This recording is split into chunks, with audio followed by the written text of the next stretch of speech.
জাপানের এই ১ কেজি গরুর মাংসের দামে বাংলাদেশে পাওয়া যাবে আস্ত একটি গরু।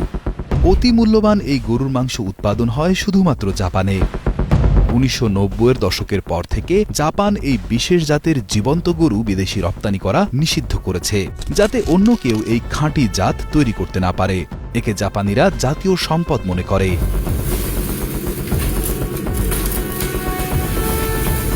এরা মূলত জাপানের দেশি গরু, যা প্রায় ২০০০ বছর ধরে সেখানে বংশবিস্তার করে আসছে। এটিকে বলা হয় ওয়াগু।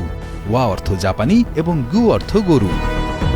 জাপানে জন্ম নেওয়া প্রতিটি গরুর একটি নিজস্ব ১০ সংখ্যার আইডি থাকে।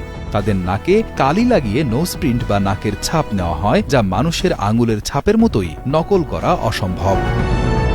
এদের ঘাসের পাশাপাশি উচ্চশক্তির খাবার যেমন গম, ভুট্টা, সয়াবিন এবং ধানের খড় খাওয়ানো হয়। এটি তাদের শরীরে চর্বি জমতে সাহায্য করে।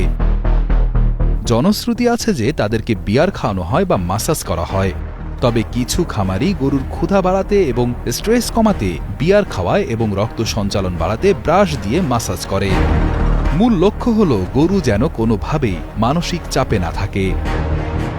ওয়াগু মাংসের প্রধান বৈশিষ্ট্য হল মার্বেলিং। সাধারণত গরুর চর্বি মাংসের বাইরে থাকে, কিন্তু ওয়াগুর চর্বি মাংসের আঁশের ভেতরে জালের মতো ছড়িয়ে থাকে, দেখতে অনেকটা সাদা মার্বেল পাথরের মতো। এই চর্বি অসম্পৃক্ত এবং এতে ওমেগা-3 এবং ওমেগা-6 থাকে। এই মাংসের গলনাঙ্ক খুবই কম। মানুষের মুখের তাপমাত্রাতেই এই চর্বি গলে যায়, তাই মুখে দিলেই মাংস মাখনের মতো মিলিয়ে যায়। জাপানি ওয়াগুকে A1 থেকে A5 পর্যন্ত গ্রেড দেওয়া হয়। A5 গ্রেড হল সর্বোচ্চ। আন্তর্জাতিক বাজারে প্রতি কেজি A5 বাংলাদেশি টাকায় প্রায় ৩৫ থেকে ৬০,০০০ টাকা বা তারও বেশি হতে পারে। রেস্তোরাঁয় রান্না করা এক টুকরো স্টেক বা ঝলসানো মাংস ১০ থেকে ১৫,০০০ টাকায় বিক্রি হয়।